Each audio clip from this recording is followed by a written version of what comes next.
Assalamualaikum warahmatullahi wabarakatuh. Kami dari kelompok 5 yang beranggotakan saya Raffi Firmansyah 2042 10 18 9 dan di sebelah kanan saya Lisni Rizkawati dengan NIM 2042 10 17 0. Saya Lola Nafita dengan NIM 2042 10 17 1. Dengan saya Indah Laurian dengan NIM 2042 10 13 5. Saya Mita Aurelia dengan NIM 2042 10 177. Saya Isa Rahmawati dengan NIM 2042 10 232. Baik, di sini kami akan menjelaskan tentang operasi bilangan cacat. Baiklah, kami di sini perwakilan dari kelompok 5 yang akan menjelaskan mengenai operasi bilangan cacat. Baik, untuk materi yang pertama ada pengertian bilangan cacat. Bisa kita lihat bilangan cacat ini adalah bilangan yang dimulai dari bilangan 0 sampai bilangan tak terhingga. Kenapa? Karena ada banyak sekali himpunan yang memiliki jumlah anggota tidak terbatas atau tidak terhingga. Bilangan cacat ini contohnya seperti bilangan 0, 1, 2, 3, dan seterusnya. Nah, di sini bilangan yang dimaksud ini adalah bilangan positif, sehingga bilangan negatif ini tidak termasuk. Nah, bilangan cacat ini biasa digunakan dalam berbagai operasi hitung, seperti pembagian, perkalian, pengurangan, dan penjumlahan. Oke, materi selanjutnya yaitu konsep nilai tempat. Nah, nilai tempat ini dapat diartikan sebagai nilai suatu angka dalam suatu bilangan tertentu. Nah, nilai tempat suatu angka ini memiliki berbagai tingkat, bergantung dari letak bilangan tersebut. Tingkatan tempat tersebut ini adalah satuan, puluhan, ratusan, ribuan, puluh ribuan, dan seterusnya. Kenapa dimulai dari satuan? Nah, karena satuan ini adalah nilai yang paling kecil, yaitu bilangan 1 sampai 9. Sedangkan puluhan adalah bilangan dari 10 sampai 99. Sedangkan ratusan adalah bilangan dari 100 sampai 999 dan seterusnya. Nah, bisa kita ambil contoh pada bilangan 382.657. Di sini angka 3 ini nilainya yaitu 300.000 atau ratusan ribu. Sementara angka 8 nilainya 80.000 atau puluhan ribu. Angka 2 nilainya 2.000 atau ribuan. Sementara angka 6 nilainya 600 atau ratusan. Angka 5 nilainya 50 atau puluhan. Dan yang terakhir angka 7 nilainya satuan. Baiklah, di sini saya akan melanjutkan penjelasan materi kita yaitu mengenai sifat-sifat operasi hitung pada bilangan cacat. Nah, di sini sifat-sifat operasi hitung pada bilangan cacat ini memiliki 3 sifat. Yang pertama yaitu sifat komutatif, yang kedua sifat asosiatif, dan yang ketiga sifat distributif. Di sini akan kita bahas satu persatu mengenai sifat operasi hitung pada bilangan cacat. Yang kita bahas yang pertama yaitu mengenai sifat komutatif atau biasa disebut sebagai pertukaran. Nah, sifat komutatif ini terdiri dari 2. Yang pertama ada pada penjumlahan, kemudian yang kedua ada pada perkalian. Namun di sini kita akan membahas mengenai pada penjumlahan terlebih dahulu. Sebelum kita memasuki contoh, di sini kita harus mengetahui apa dari sifat komutatif ini. Jadi sifat komutatif ini adalah hasil penjumlahan dua bilangan cacat tidak berubah walaupun urutan letak dua bilangan tersebut dipertukarkan. Nah, di sini ada rumusnya yaitu A ditambah B sama dengan B ditambah A. Memasuki yang contohnya. Nah, di sini kan 4-nya letaknya di bagian paling belakang. Nah, sekarang kita tukarkan posisinya. 4 kita letakkan di bagian depan, kemudian 2 kita letakkan di bagian belakang. Maka hasilnya 4 ditambah 2 sama dengan 6. Ketika kita menghitung dengan cara yang sebelah kiri, 2 ditambah 4 juga hasilnya 6. Jadi, walaupun urutan letak kedua bilangan cacat ini dipertukarkan posisinya, maka tetap memiliki hasil yang sama. Contoh yang kedua, kita beri 12 ditambah 8 sama dengan, namun di sini cara penghitungannya berbeda sedikit. membedakan, yaitu namanya media Magic Box. Nah, di sini kita akan menghitung menggunakan media. Di sini 12 ditambah 8. Nah, kita hitung kelereng di depan ini sebanyak 12. Kemudian di sini ada bilangan 1, bilangan 2, dan hasil. Kelereng sebanyak 12 ini kita masukkan ke kotak bilangan 1. 1, 2, 3, 4, 5, 6, 7, 8, 9, 10, 11, 12. Selanjutnya angka yang ke-8 kita masukkan ke pada bilangan 2 sebanyak 8 kelereng. 1, 2, 3, 4, 5, 6, 7, 8. Jadi hasilnya bisa kita peroleh di sini. Kemudian kita hitung 1, 2, 3, 4, 5, 6, 7, 8, 9, 10, 11, 12, 13, 14, 15, 16, 17, 18, 19, 20. Jadi 12 ditambah 8 hasilnya 20. Begitu juga sebaliknya.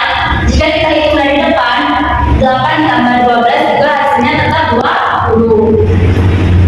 Yang selanjutnya yaitu sifat komutatif atau pertukaran pada perkalian. Nah, di sini rumusnya yaitu A dikali B dan B dikali 4. Ini sama saja seperti dengan penjumlahan, hanya saja yang membedakan di sini jika di sini adalah perkalian, namun pada penjumlahan itu bentuknya adalah angka tambah. Nah, di sini contohnya yaitu 2 dikali 4 sama saja tadi apabila angka belakang yaitu angka 4 kita letakkan di bagian depan, kemudian yang 2 kita letakkan di bagian belakang, maka hasilnya tetap sama. 4 dikali 2 sama dengan 8. Kemudian jika kita menghitung dari sebelah kiri yaitu 2 dikali 4 hasilnya juga 8.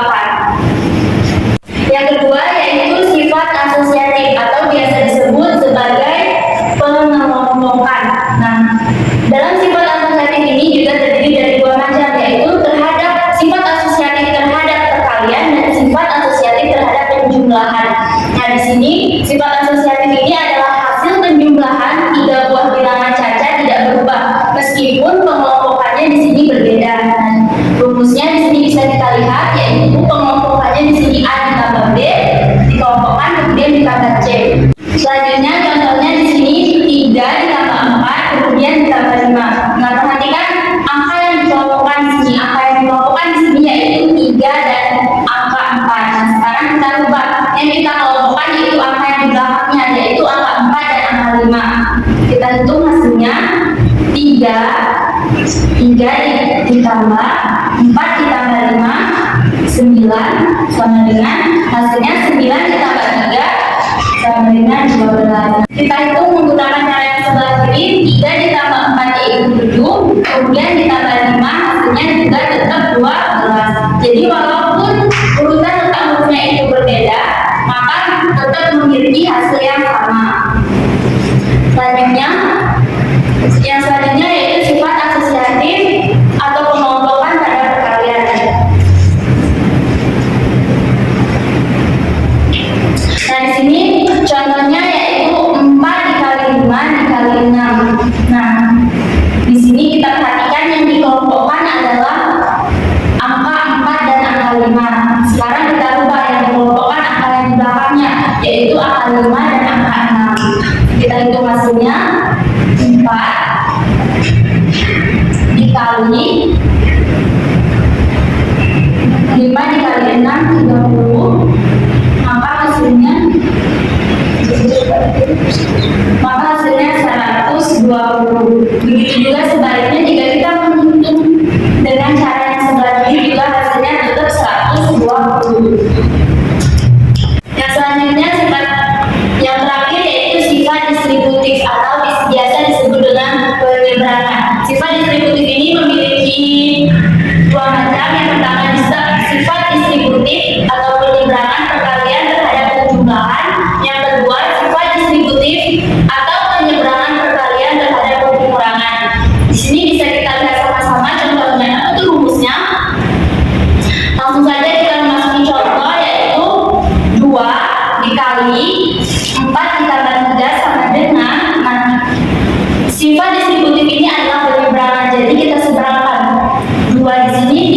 4, kita tulis 2 dikali 4, kemudian 2 di sini kita kalikan 3. 2 dikali 3, maka hasilnya 2 dikali 4, 8 ditambah 2 dikali 3 sama dengan 6. Maka hasilnya sama dengan 14. Selanjutnya skema distributif penyeberangan perkalian terhadap pengurangan. Di sini sama saja dengan penjumlahan, hanya saja yang membedakan di sini pada kurang dan tanda tambahnya. Nah, misalnya contohnya di sini ada 2 dikali 4 dikurang 3 sama dengan kita seberangkan, yaitu 2 dikali 4, 2 dikali 4 kemudian dikurangkan karena tandanya di sini kurang. Sini 2 dikali 3, 2 dikali 3, maka hasilnya 2 dikali 4 sama dengan 8 dikurang 2 dikali 3 sama dengan 6, maka 8 dikurang 6 hasilnya 2. Selanjutnya di sini kami akan memberikan contoh soal open ended, di mana soal open ended ini adalah bentuk soal yang memiliki beberapa penyelesaian. Dari penjabaran yang sudah kami jelaskan tadi, yaitu tentang sifat operasi hitung pada bilangan cacat yang memiliki 3 sifat. Yang pertama, sifat komutatif, kemudian yang kedua, sifat asosiatif, dan yang ketiga, sifat distributif. Nah, di mana ketiga sifat itu adalah salah satu dari bentuk contoh soal open-ended. Di sini kami akan memberikan contoh kembali mengenai bentuk soal open-ended. Nah, di sini contohnya yaitu 5 dikali 20, 2 dikali 3 tutup kurung sama dengan 5 dikali 2, 2 dikali 3 sama dengan 6, maka hasilnya 30. Ini adalah bentuk cara yang pertama.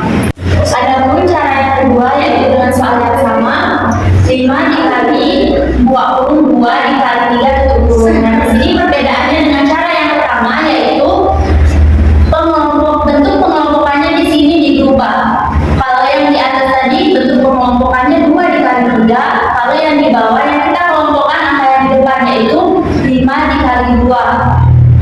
Jadi di sini 5 dikali 2 sama dengan 10, kita kalikan dengan 3 maka hasilnya 30. Nah, di sini bisa kita simpulkan walaupun kita menyelesaikan satu soal dengan cara yang berbeda, namun akan tetap menghasilkan hasil yang sama.